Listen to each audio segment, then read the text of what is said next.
No, thanks. All right. Good morning, Your Honor. Joy Gaines, Senior Assistant Public Defender. Did you catch that line from the judge? Everybody keeps rushing.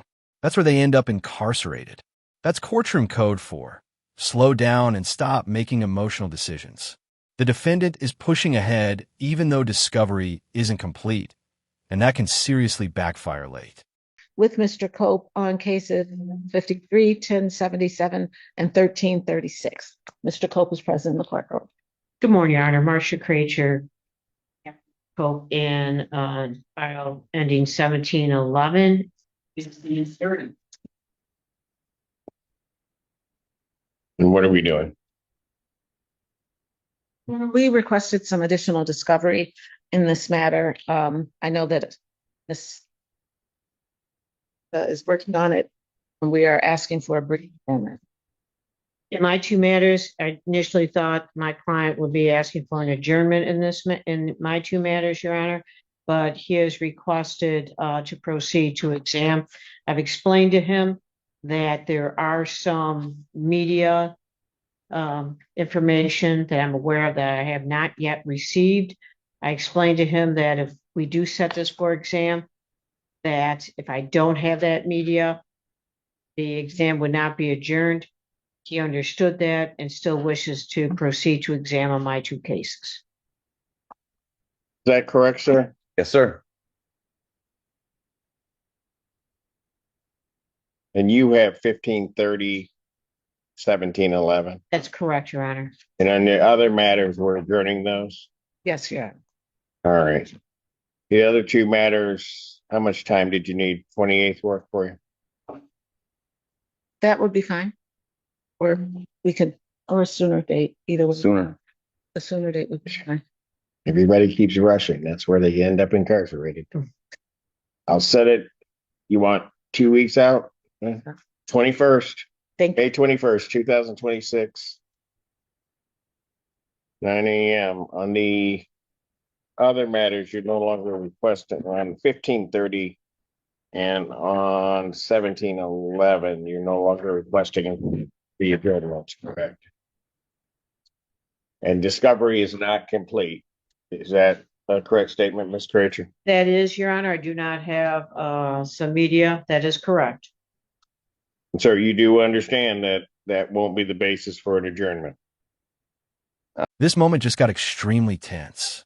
The defendant starts questioning his representation, and the judge immediately shuts it down when it sounds disrespectful toward defense counsel. In court, tone matters almost as much as facts. One wrong phrase can completely change how the judge views your credibility. I understand. Preliminary Will this be today? I'm sorry. Pardon? Today? What will be today? The. No, he was going to give us a date. Oh, I'm sorry. I preliminary exam. apologize. I apologize. We're on the 26th, correct? Preliminary examination will be set May 26, 2026, 9 a.m. That's before me. Both cases. Thank you, Your Honor. Bond continued. Thank you. I adjourned those to the. John Shea, Your Honor, with and on behalf of Scott Zurich. Your name, sir? Scott Zurich. All right. First of all, I guess the record should reflect we had an in-chambers conference prior to the docket beginning. All right. Where things were discussed, and where are we on this case? Your Honor, I was drafting an order. Got it. I believe that after discussion with Mr. Cook and with Your Honor, the parties are agreeable to Mr. Zurich being released to mental health treatment pursuant to a probate court order entered 2 days ago. And of course, we can't predict how long that hospitalization would last, but on release, Mr. Zurich will reside at his sister's house. Her name is Emily, and her address is, do you want that on the record? I do not. Okay. But it's I'll write in the order. say that the agreement was he would not be residing in the city of Anna. Correct. All right. That's right. And the court will have a review the Thursday after he is released from inpatient treatment. Yes, I've assured the people that we will, once we're notified of that, I will set it for a status hearing the next Thursday. That's all my family. I don't know if it was mentioned, but just to make sure it's clear, my understanding is that once he's released from that treatment, he can go on clinic confinement tether to that location. Staying there. That's correct. That will correct. The order that I'm drafting. That will be in that. And does he have a PCC date set currently? Yes, I think Would have. today, Judge. Today? Yes. So I'll have to adjourn it out in any event. So what I'll do is I'll adjourn its probable cause conference out to June 4th. We'll just do 30 days out, 2026, 9 a.m. Very good. And I will sign the order regarding his release. So just at this time, I'll indicate that his bond continues. And then once I receive the order, I'll sign off. Thank you, Judge. All right. Thank you. I will have that to you yet this morning. Yes. All right. All right. Thank you, folks. Thank you. Thank you, Your Honor. His sister showed up. She wanted me to make sure he knew. So, Your Honor, Sir. please state your name, Mr. Griggs. I'm Griggs. All right. Thank you. All right. Listen to how fast this hearing turns into damage control. The defendant tries explaining the officer fell on his own, but the judge is focused on one thing: flight risk. Once someone admits they ran from police, even briefly, judges start thinking about public safety and whether the defendant will actually return to court. Your Honor, I believe a green sheet has been presented to the court for for a negotiation. In this case, I am in communication with the prosecutor's office regarding him. There will be a potential sobriety court screening as well in his case. So we are asking for an adjournment. My client did want to talk to you about potentially hiring different counsel. If you still want to have that conversation with the court, you can, Mr. Griggs. Yes, I was just he hasn't been screened as of yet. For a sobriety court, not yet. No, we talked about this Tuesday. I'll adjourn it out to June 4th. See if we can get a screening 2026, 9 a.m. Yes, sir. Well, I also was wondering if I would be able to PR and get, proper counsel so I could be able to handle. Get proper counsel? Yeah, I've been What in. does that mean? I just been in the wind, past the last 7 months about. What's that mean, proper counsel? Well, I feel You confident. don't have proper counsel now? I mean, I didn't talk to anybody before I came in, so I don't Really? I'm not trying to go back. I want to be disrespectful, sir. I'm just. Well, I don't, you can be disrespectful to me, but that woman standing next to you, I'm not trying to be. because we're going to have a real problem. It's just I want to be able to get a civil case as well, just counsel go along with my cases. It's I'm not trying to be a flight risk or anything like that. I'm just trying to do the best that I can, and I want to do apology, for previously coming in here, I caused a lot of chaos out there.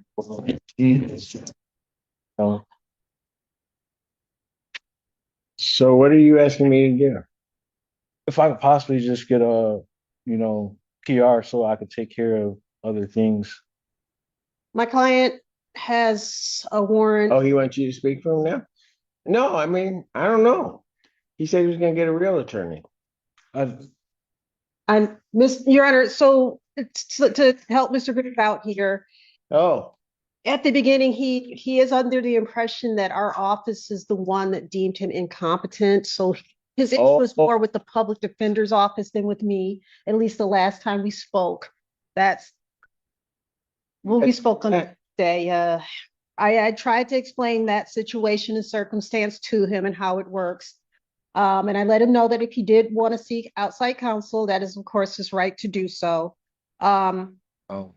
He wants to be released because he has a hold in another county, and I did present an order to the court, which the court did graciously sign to allow him to be released to treatment. the treatment. But until the hold is cleared up, he can't. A paralegal request has been done, and our office is attempting to help clear that hold for him. And I do believe we've been in contact with the jail regarding it to see if we can work both in. Work around that. Yes, Your Honor. So we are working on the hold on our end as well. I do believe, did I articulate everything you discussed with me, Mr. Griggs? Yeah, for the most part. Yes. And so that is his reason for For asking. the most part, what's the other part? Oh, it was just you know, my issue that I had with like the prosecutor's office, that's the main thing, because I had other cases and he said something that was not on the police report that deemed me to portray an image that was not true. And since the 7 months that I've been in here, some issues happened. And we're also getting the prosecutor's office is looking for the additional discovery that I requested in case number 2. You responded, Sam. Let me get that to you. Yes, and so they're working on getting that as well.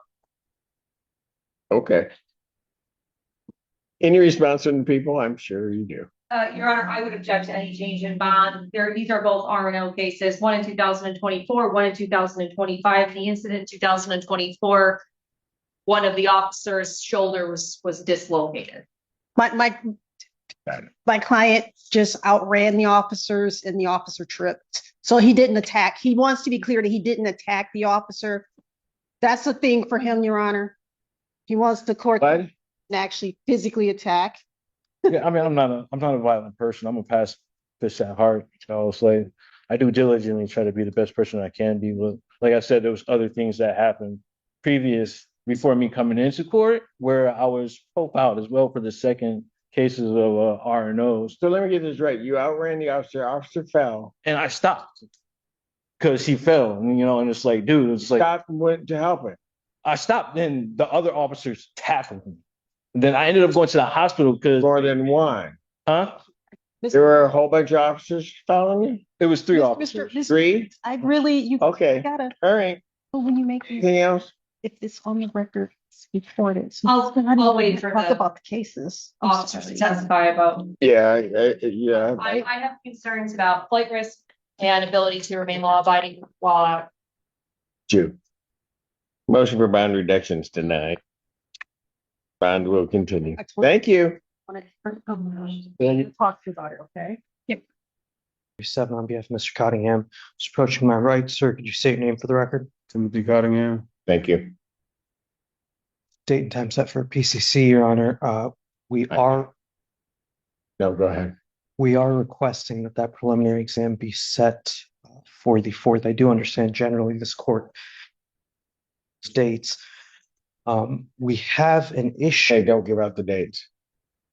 I mean to say the party doesn't request the dates. The court generally advises it, but we do have an issue from last week.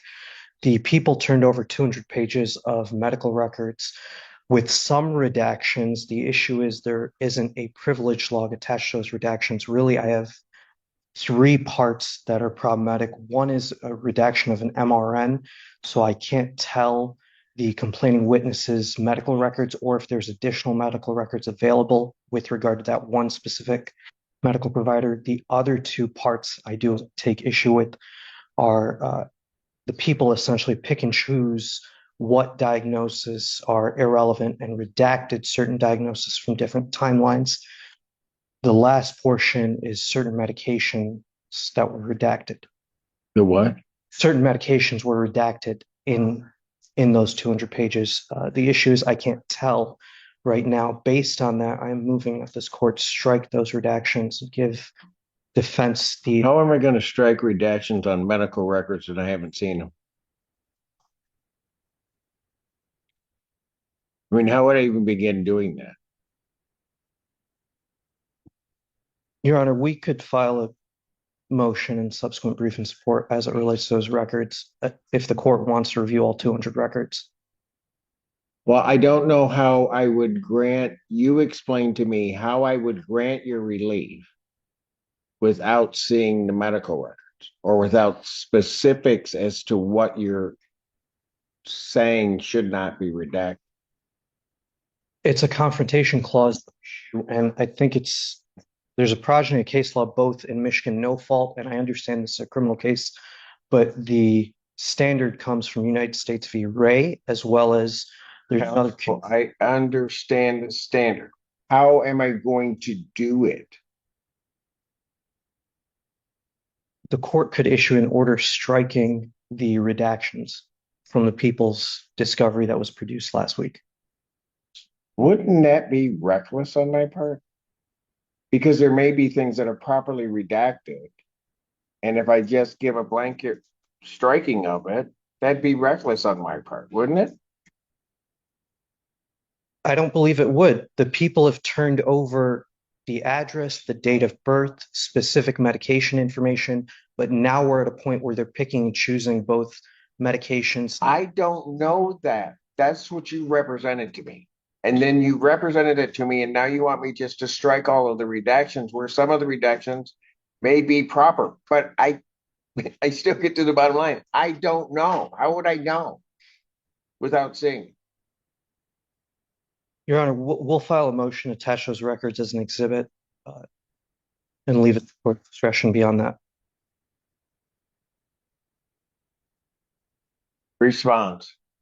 I did redact out the victim's MRN number. I think the court's familiar with how MRN numbers function in medical records. And that number, along with all of the other information they have about the victim, including his address, his date of birth, other information, combined with the MRN number, could be used to get even more access to his private medical records. I did redact out a diagnosis, a prior medical condition, because I did not think it was relevant to these proceedings.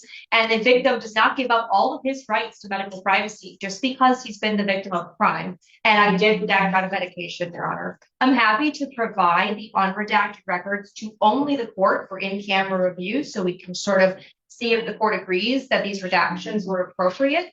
But I do believe that the victim, he did not choose to become a victim in this crime. And as the court is aware, when you receive medical treatment at a hospital or at a doctor's office, oftentimes your prior medical history, your prior diagnoses, and other information about you, including medications you are prescribed, can become a part of that medical record that is generated as the result of an assault. And the items that I redacted out, I do not believe are relevant. I frankly don't think they're anyone's business except for the victims. But I'm happy to provide the 200 pages of unredacted medical records to the court for the court's opinion on that matter. And if I am wrong, I'm happy to provide unredacted copies. But I believe the people have made those redactions in good faith and with the basis in the privacy of the victim. Anything else? Very briefly, Your Honor, I don't believe it would be within the government's discretion to determine relevance. I believe that's a matter for the court. How long will it take you to file your motion? I mean, I think you're wrong, but how long will it take you to file your motion? Your Honor, I'd ask for a week, and I'd ask if we could set the exam for the 4th. I'm not going to set an exam until discovery's complete. Okay. I'm not doing, I mean, why would I? I don't know where this is all going to lead. I have no idea. So if you're going to file your motion, you can file your motion by when? I'd ask at least until the 21st, Your Honor.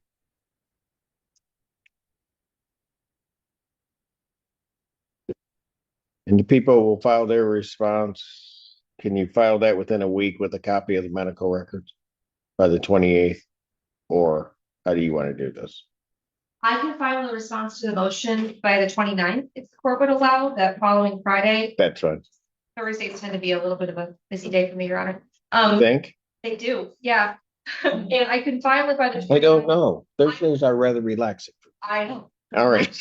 Question, Your Honor. I don't want to file unredacted medical records in the court file, but I can make arrangements to physically bring them. Yes, correct. And have them sealed and presented to the court in such a way that they will not become a part of the court's file. So yes, so your answer will be due by May 29th. And then the records, the unredacted copies should be sealed and should be delivered directly to my staff in person, either myself directly or to Ms. Weidling. I'm sure I can make that happen, Your Honor, by the 29th. By the 29th. Then set a hearing on this. Medical records trying to get there by the 29th. set a hearing on this for June 11th, 2026 at 3 p.m. on the motion, the discovery motion. I'll adjourn the probable cause then also to that same time of June 11th.